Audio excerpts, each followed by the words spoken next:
शरद पवार यांच्या नेतृत्वामध्ये मुंबईमध्ये आज वाय बी चव्हाण सेंटर इथे त्यांच्या पक्षातल्या अनेक नेत्यांसोबत एक बैठक पार पडते। या बैठकीमध्ये नेमकं शरद पवार यांनी त्यांच्या कार्यकर्त्यांना आणि त्यांच्या खासदार आमदारांना नेमकं काय मार्गदर्शन केलं आहे या संदर्भात बोलण्यासाठी आपल्यासोबत खासदार निलेश लंके आहेत।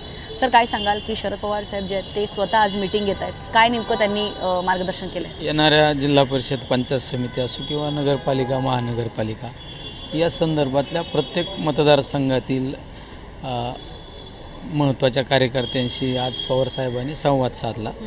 फक्त मतं जाणून घेतले। यावेळी चर्चा वेगळी कुठली राजकीय चर्चा नाही, फक्त मतदारसंघामध्ये सध्याची परिस्थिती काय आहे अशा पद्धतीने विषय सगळे समजून घेतलेले आहे। सगळ्यात महत्त्वाचे शेतकऱ्यांच्या अतिवृष्टीमध्ये किती नुकसान झालं आणि त्या नुकसान भरपाई मिळाली की नाही या सगळ्या गोष्टींचा आज साहेबांनी सर्व कार्यकर्त्यांकडून माहिती घेतली।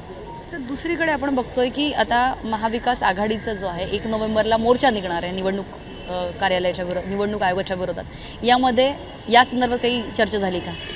निवडणूक आयोगाने ओटचोरी त्याबाबत प्रामुख्याने आमचे आदरणीय अशोक बापू पवार साहेबांनी त्यावर इतका डीपमध्ये अभ्यास केला। एका घरामध्ये लोणीकंद 188 मतदान एका घरात त्यांनी केस नोंदला डिटेक्ट केलेले आहे। त्यामुळे याबाबत तुम्ही आदरणीय बापूंशी बोललं तर तुम्हाला निवडणूक आयोग आणि निवडणूक आयोगाची ओटचोरी त्याबाबत सविस्तर सांगतील। पण नेमकं आज या वोट चोरी संदर्भात काही पवार सरांनी काही सूचना दिल्यात? त्याबाबत बापूंशी बोला।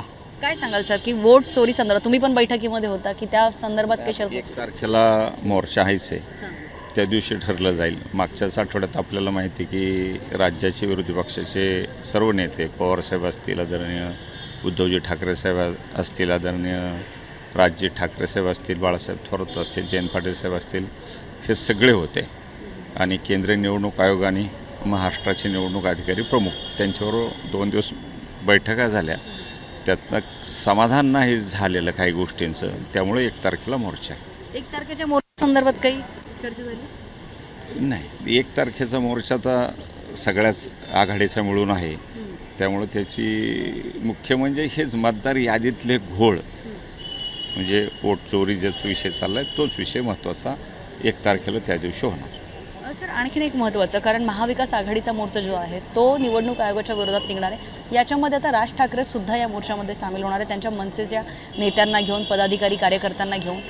आता राज ठाकरे यांची एंट्री झाली म्हणायचं महाविकास आघाडीमध्ये, इंडिया आघाडीमध्ये? नाही, एंट्री झाली का नाही आम्हाला नाही माहिती, पण ओटचोरीच्या बाबत त्यांनी सुद्धा बऱ्यापैकी अभ्यास केला आणि त्यांनी प्रेस घेतल्यानंतर त्या प्रेसमध्ये व्यवस्थित मांडणी केली। त्यामुळं त्यांचासुद्धा निर्धार झाला की ही ओटचोरी ही झालेली आहे म्हणून, त्यामुळे ते सुद्धा मोठ्या प्रमाणात सहभागी होणार आहेत। तर वोट चोरी या मुद्द्यावरती महाविकास आघाडी आणि राज ठाकरे यांची मनसे किंवा राज ठाकरे जे आहे ते एकत्र येताना पाहायला मिळतात। मात्र जेव्हा निवडणुकीला सामोरं जायचं आहे त्यावेळेस मात्र काँग्रेस आणि उद्धव ठाकरे किंवा काँग्रेस आणि राज ठाकरे यांच्यामधला वाद चव्हाट्यावर होतो, राष्ट्रवादी मात्र चिडीचूप असते। प्रत्येक पक्षातला एक अंतर्गत वाद असतो आणि त्या पक्षातल्या नेतेमंडळींनाच त्या वादावर बोलण्याचा अधिकार आहे, आमच्यासारख्याला त्यावर बोलण्याचा कुठला अधिकार नाही। पण राज ठाकरे यांना सोबत घ्यावं का यावर राष्ट्रवादी किंवा एकूणच खासदार निलेश लंके यांचं काय मत आहे? कारण वोट चोरी या मुद्द्यावरती तर ते म्हणजे तुमच्या मुद्द्यावरती तर राज ठाकरे जर बोलत असतील तर शेवट साहजिक आहे, ते एकत्र कुटुंब आहे, एक कुटुंब आहे। एक कुटुंब आलं तर अनेकांना एक समाधान वाटेल ना, कारण कुठलंही कुटुंब एकत्रित राजकारण केलं तर एक प्रत्येकाला योग्य वाटेल। पण जागा वाटपामध्ये काही अडचणी होणार नाहीत का अशामुळे? नाही, आता तिथे पक्षाचा निर्णय आहे, जागा वाटपाचा आमचा काही संबंध नाही। ते उद्धव साहेब, राजसाहेब, अजून आमची महाविकास आघाडी, ते नेते मंडळींनी त्यावर भाष्य करणे योग्य असतं, आमच्यासारख्याने भाष्य करणे योग्य नाही।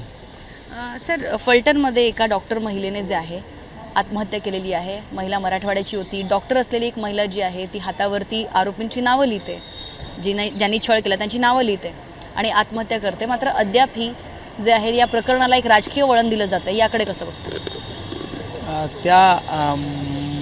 त्या केसच्या बाबत मला तरी पूर्णतः माहिती नाही, त्यामुळं पूर्ण आपल्याला माहिती नसताना त्यावर बोलणं पण योग्य नाही।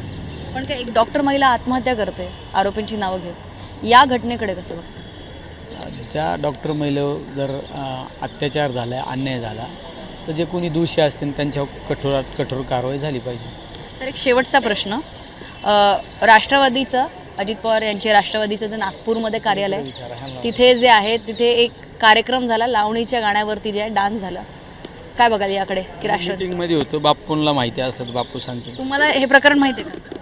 नाही, मला तरी माहिती नाही काय.